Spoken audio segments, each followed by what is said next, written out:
guys, welcome to my TGT English class on my YouTube channel Learn and Grow.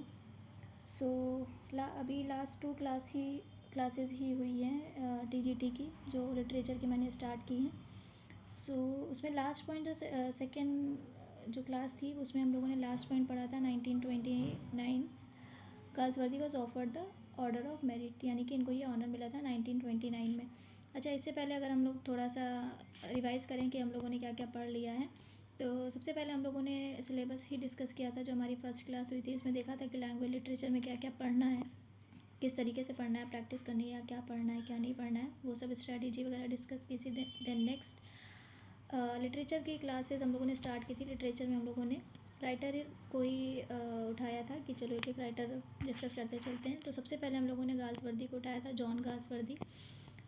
इनका biographical information चल रही थी, जो काफ़ी चीज़ें इसमें कवर हो गई थी. इनकी पेरेंट्स से लेकर के इनके जो भी इनका लाइफ स्पेन है, और इनका लव अफेयर, बाकी इनका कॉलेज वगैरह, और ये सारी इनके वर्क वगैरह भी थोड़ा बहुत हम लोगों ने देख लिया था कि क्या क्या इनकी लाइफ में हुआ. अब जो लास्ट पॉइंट हम लोगों ने पढ़ा था वो ये था कि इनको ऑर्डर ऑफ मेरिट्स नाम का एक ऑनर मिला था. उसके बाद में और बहुत सारी इन्फॉर्मेशन इनके कुछ अभी बायोग्राफिकल हैं, बाकी कुछ इनके वर्क से रिलेटेड हैं. तो सबसे पहले देख लेते हैं.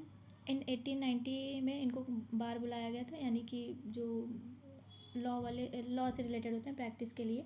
तो जब यहाँ गए तो ऑब्वियस इनको नहीं पसंद था, इसीलिए ये शिपिंग बिजनेस में भी इन्होंने इंटरेस्ट दिखाया, और वहीं पे इनकी मुलाकात जोसेफ कॉर्नेट से हुई थी. ये बात पहले भी डिस्कस हो चुकी है. और हाँ, अगर कोई बात बार बार डिस्कस हो रही है, पॉइंट आ रहा है किसी ना किसी वे में, तो दैट मीन्स कि वो चीज़ इम्पॉर्टेंट है. ठीक है, क्योंकि ये चीज़ पूछ ली जा सकती है कि किससे मिले. तो ये और ये लॉन्ग टाइम तक इनके साथ भी रहे, वुड बी ऑथर्स में, मतलब ऑथर बनने की रेस में ये दोनों क्लोज फ्रेंड्स भी बन गए. उसके बाद में 1897 टू 1901 में इन्होंने क्या किया, Galsworthy published 4 books under the pseudonym. अपने जो सूडोनेम था, इनका सूडोनेम याद रखिएगा, जॉन सेंट जॉन.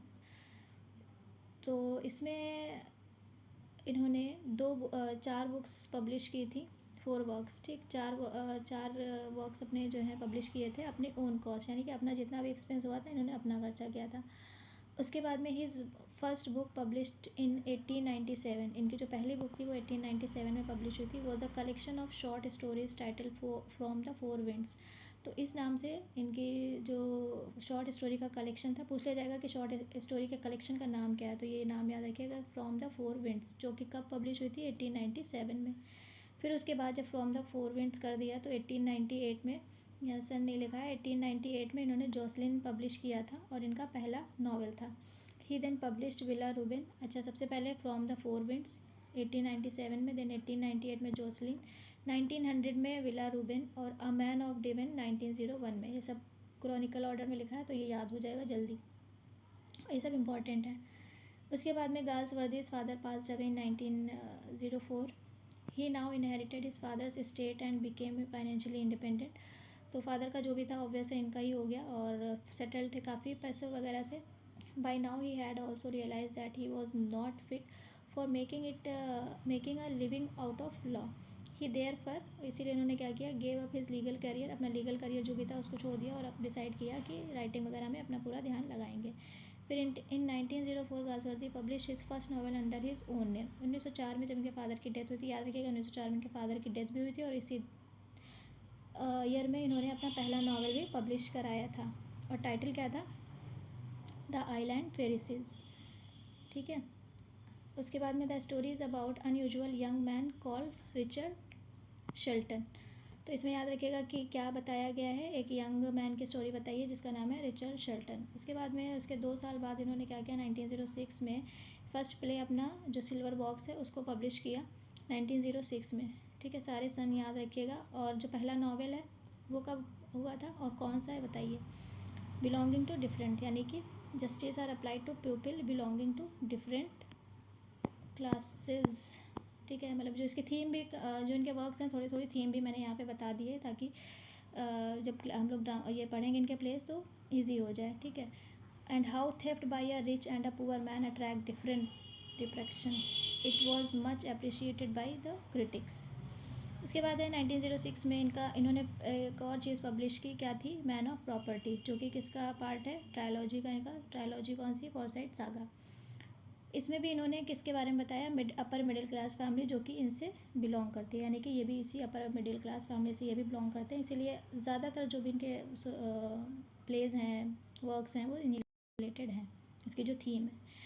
इसके बाद इन्होंने he then continued writing a number of novel, short stories and plays. Although he is now more famous as a novelist, initially he was better known as a playwright. Strife written in 1907, सब देखिए Chronicle order में ही लिखा है तो सब याद रखिएगा। 1907 में इन्होंने स्ट्राइप लिखा और ये इनका सक्सेसफुल प्ले भी माना गया। इसके बाद it portrays the confrontation of labour and capital, इसमें देखिए ये थीम बता दी गई है। उसके बाद नेक्स्ट है स्ट्राइप वॉज इनिशियली रिफ्यूज्ड। अच्छा, स्ट्राइप को पहले किसी भी थिएटर में प्ले नहीं करने को दिया जा रहा था, उसके बाद में 9 मार्च 1909 में ड्यूक ऑफ यॉर्क्स थिएटर में इसको प्ले किया गया और काफ़ी अच्छे रिव्यूज़ भी मिले। उसके बाद में through his drama Galsworthy tried to project different social grievances, काफ़ी अलग अलग जो समाज की चीज़ें हैं उस पर इन्होंने काम किया। His next play justice, stripe के जस्ट बाद ये हुआ जस्टिस, जो इनैक्ट किया गया 1910 में, was part of campaign to reform prisons